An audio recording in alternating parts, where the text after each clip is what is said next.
Hello class, I'm Colin and welcome to Jackass.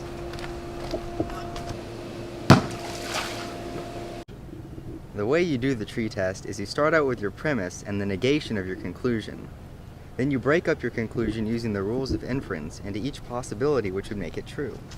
You use a decision procedure to determine what to do using the specific algorithm.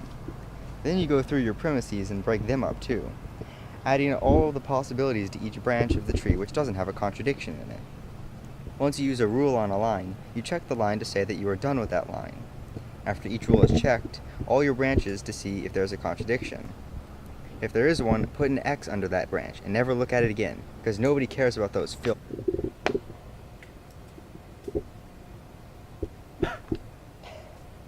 Ow! Go. Oh, hello. Bet you Hi, didn't Colin. see us because of our forest camouflage. Colin, right here, we have an oak tree. And we know that because we're going to test it. Like so. With using tree test. the tree test. There. That's tested. You two are the reason I drink. I've spent so much money on juice boxes I'm in crippling debt. Now to mask my deep and fiery rage, let's go back to talking about tree tests. All of those steps are an algorithm to be used. Once you've gone through all your lines and have gotten to the point where you can't break them down anymore, and all of your lines have contradictions, that means that the set is inconsistent and the argument is valid.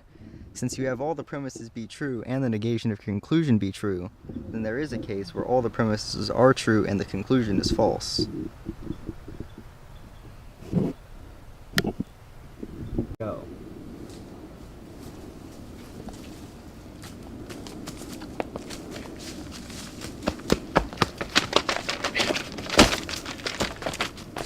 Crikey, mate! A tree! Oh wow, a wild inference rule. We've trained for this. Yes. Let's investigate. You see, the rule of inference takes a complex operation and breaks it down into the different possibilities where the operation is true. There's a set amount of them in the tree test, similar to the rules of inference in natural deduction, because they use definitions of the operators to deduce something about the truth of the sentence. They're valid because they translate the connective or operation. into possible truth values for our atomic sentences. They are basically listing the possible outcomes, much like we do in a truth table. The reason that they always help us get closer to a decision, is because every time we apply a rule of inference, it is a simplification of the original sentence. Following the process down a branch will eventually result in a true or a false. The process can be compared to taking the derivative of a function until the final result is a single integer.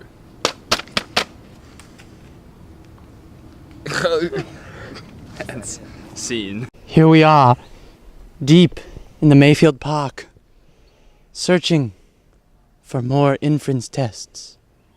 Today I will be your guide, Makahakanukanau. I've been searching for inference rules for 20 years. I've only seen 6. I, sleeping coyote, hidden tiger, jackal of the night, will find a new inference rule and destroy the entire world. Let us search. When looking for one, inference rule! Yes! Here, pick, pick, pick, pick! This is an ancient inference rule, calling ritual. Here, inference rule!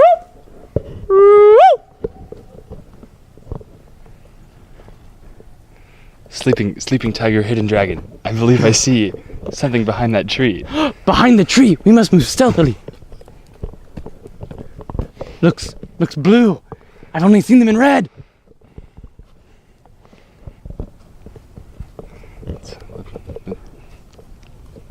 I hear something. Inference rules are known to dig through the grass for their food. Shh, watch as we stalk. We've got one. We've got one. Let us see what kind of inference rule it is. Turn over inference rule.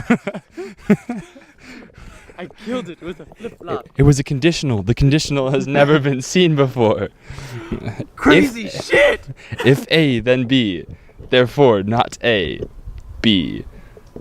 Wowza. Next time on our episode of Inference Rule Kangaroo Dundee. Shrimp on the bobby, mate. Let's do some examples so we can see how it works.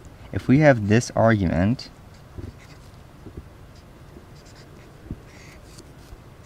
first we start with the negation of the conclusion, and then since this one's already in its lowest state, we can break up our A or B into A or B, or these are the two branches of the tree. We can see that there's a contradiction here and here. So this argument is valid. If next we have the argument if A then B, if B then not A, therefore not B. First we start with the negation of the conclusion, and we'll split up this one first into be not B and not A. This is a conclusion, so we stop there, and then we're going to break up the first line into not A and B, here and here. So there's no contradiction on this line, and so this one is invalid, because there is a path without a contradiction. Another example we can do is if A then B, B therefore A. We start with the contradiction of the conclusion, then we break up the top into not A and B. There's no contradictions here, therefore it's invalid. For our final example, we'll do a more complex one of the ones with Holmes and Moriarty and those guys.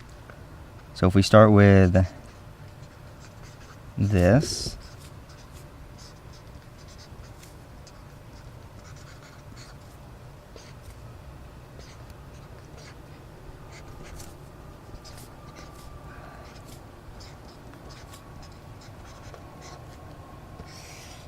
we'll start with the negation of our conclusion, which was B. Now first we'll break up this line, this third premise, into C and A and not C and B. And then from each of these we can break up this first premise into A and B and not A and not B. Alright, then A and B and not A and not B, like so. And then we can break these ones up even further. So if we break up this line, it'll go to, did I write that right? C and A. Yeah. So this one would go to C and A, and then if we break this one up, it goes to A and B. Since we have not B up here and B down here, this one's contradiction, and we exit out. And for this one, we have C and A, and then not A and not B. This has a contradiction, so we X that out. Then from this one, we have not C and B, and then A and B. This is a contradiction, exit out. And finally, for the last sentence breakdown, we get not C and B, and then not A and not B, which again is a contradiction, making this argument valid.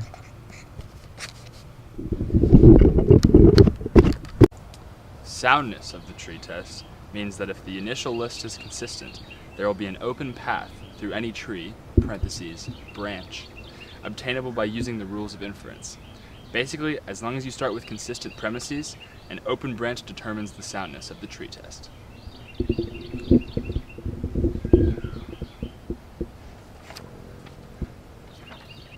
Soundness is in part determined by the completeness of a tree test. If there is even one open path through the tree, the list is consistent. This is the definition of completeness, which can be used to determine the soundness.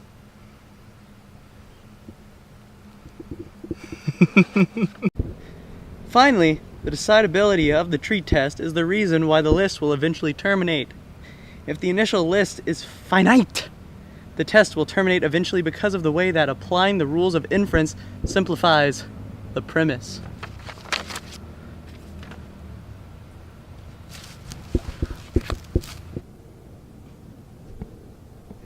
Yeah.